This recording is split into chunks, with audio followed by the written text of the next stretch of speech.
Yes, welcome again dear friend from Daha TV. Ni Elma Love mwarimu nko bisanzwe nyuma ya kamera yo mumvise ko nagiye nyuma ya kamera mwamuzi ko hagere hashe koko ibintu bigire bibe umuriro hagire hashe ndabarahiye. So guys, please nizere ko umuhori hose mumeze neza ariko baza mugire subscribe hama tubanaye n'ibindi bikorwa no musi dafite inkuru idasanzwe, inkuru ikomeye cyane yo mvise cyane menyo ko ari cyane kabisa. Ngire ntorere town ku makuru mashasha, makuru y'umuriro yata hari umuntu yakoze umuti harasha koko. Yes, kwari kubibaza ati eske Malovu no musazanye iki mwarimu no musege yatwigisha iki? Ndabaza ni umusore wanyu ariko arakora neza muri +257 nawe sundi ni Wiz Designer umwanditsi w'indirimbo Valentine, umwanditsi w'indirimbo Nyampinga, umwanditsi w'indirimbo Kokoriko, umwanditsi w'indirimbo nyinshi cyane zagiye zirakundwa cyane in this town, in this country. So Wiz Designer yakoze kuno munsi ntegera yubahutse guys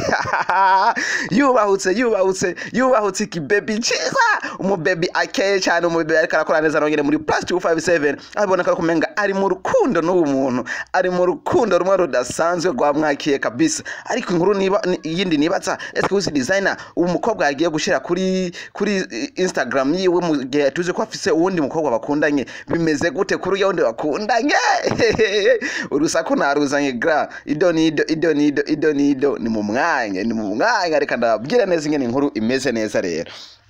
So Wiz Designer yubahutse afata kuri Instagram yiwe apostinga ifoto y'umuririmbyi kazi Mokanzi benshi bazi nka Mona Warda ariko arakora neza cyane no mwanditsi w'indirimbo Shaka featuring Bface, no mwanditsi w'indirimbo yari kumwe na Kidumu iri kirabishe bigacika muri no minsi. Ndetse utarayiraba wese yo gusimbira kuri YouTube channel yiwe ni indirimbo yitwa Ndafuha ari kumwe na Rogra Kidumu. So guys, inkuru rero ingene imeze rero Wiz Designer yagiye kuri Instagram yiwe aposting ifoto ya Mona Warda ashirako caption zikurikira. Caption ubona yuko ziteye ubwoba, caption ubona yuko zazanye uruhagarara mu gihugu. Yanditse avuga ati uno mwana ndamuyihweza nkashaka kuvuga ikiri ku mutima ariko ndabura uko ndabigenza. Ashirako motion yo kubabara n'indi yukurira, but I just want to tell you ndagukunda so much harahiye koko. So inyuma y'iyo post ivyagiye bikurikira vyari biteye ubwoba kandi vyari bisekeje byongeye binaryoshe kuraba.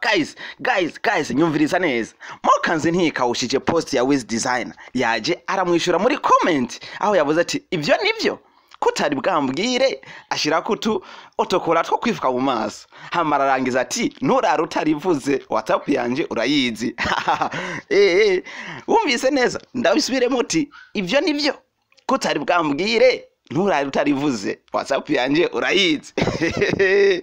Murumva ko hahiye kabisa, hahiye. Inyuma y'iyo comment Wiz Designer yagarutse aramwishura Mokanzi muri comment nyene aho yamubwiye ati naranditse kenshi cyane ama SMS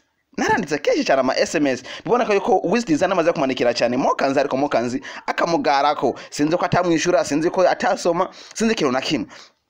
Comment nizahereye ngaho haje comment nyinshi z'abantu bagiye batandukanye muri +257 kandi bafise amazina yabo bubatse izina kabisa igihe kirekire. Abo nabo sabandi no kubwira nka Funny 257 aho yaje akavuga ati mwobera n'abana Wiz Designer ngumaho nyene Mokanzi mwobera na pe harasha koko burumwera ariko ari gusha harasha. Uwundi yagarutse yari Ding Delicia CEO wa Burundi Nkunda Campaign aho yaje akavuga ati bo hari ukuntu iyi filmi isa niyo ryoha ahwi napata maji kidogo ndagarutse. Amajambo yabaye menshi cyane kuri post ya Wiz Designer aho erikira bica bigacika muri +257. Nanjye niko ndibaza ati eske Wiz Designer yumvire kugira ngo akore kino kintu. Wiz Designer arifise target yihe kuri uwo mwigeme aho ubona ko umwigeme nawo asanzwe arikara bica bigacika muri +257 kandi agezweho ari ku mwanya. Aho twavuga ko indirimbo yiwe irikiraduga cyane rwose kuruta izindi ndirimbo z'abandi baririmbyi ndetse bagiye batandukanye muri +257. So guys, gumana nanje ndababwire ingene inkuru yagiye ibandanya.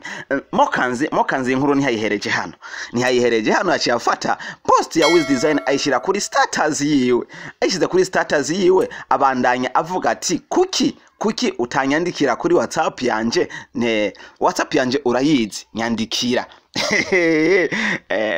amajambo yashize ko yavuze ati the caption yifuka mu maso with designer none WhatsApp yanje ntuyizi frame.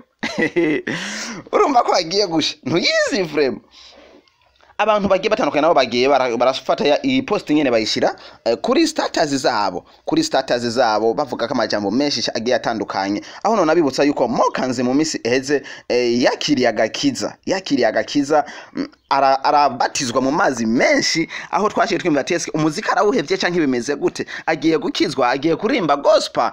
Inkuru ni nyinshi cyane, ariko reka tumere nk'abagarukiye kuri no nkuru cyane twiyumvire ati Wiz Designer na Mokanzi eske hari ikintu gishasha kiriko kiraba canke bo bari mu rukundo, eske Wiz Designer nuge bari bakundanye bimeze gute, bahebanye canke se agomba gufata wa kabiri, kuko ndabizi neza yuko hari benshi usanga birekura batifunga mu rukundo, uko urukundo ruragoye rufise amabanga menshi cyane. So guys, gumana na Elma Love mwari mungu ndabaha update hejuru y'izindi mubandaye muryoherwa na Ndaha TV, mubandaye muryoherwa n'ibindi biganiro byinshi bizuza bikurikira. Kola like, share, comment na subscribe our channel ya Elma Love mwari nkuko bisanzwe. Murakoze cyane kunkurikirana. Vuba nzoba Burundi rusaku ruvuye kwa Mokanzi canke ruvuye kwa Wiz Designer live kabisa.